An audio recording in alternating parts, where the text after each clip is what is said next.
ఇప్పుడు వల్లభనేని వంశీ విషయం తీసుకుంటే తెలుగుదేశంలో గెలిచి వైసీపీలోకి వచ్చి తర్వాత వైసీపీలో ఒక ముఖ్యమంత్రిగా పనిచేసిన ప్రతిపక్ష నేతగా ఉన్న చంద్రబాబు నాయుడు భార్యను దూషించి అసెంబ్లీ సాక్షిగా సిగ్గు లేకుండా దాన్ని అందరూ వైసీపీ వాళ్ళు సమర్థించి ఈవెన్ మహిళలు కూడా.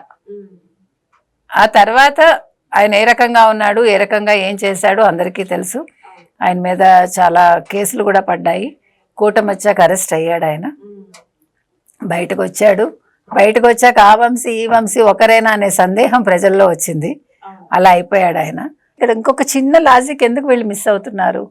ఒక జగన్మోహన్ రెడ్డి అనే వ్యక్తి ఒక మహిళను తిడితే సంతోషపడతాడంటే అతను ఒక సైకో కదా. అలాంటి సైకో దగ్గర నువ్వు పనిచేయటం ఏంటి?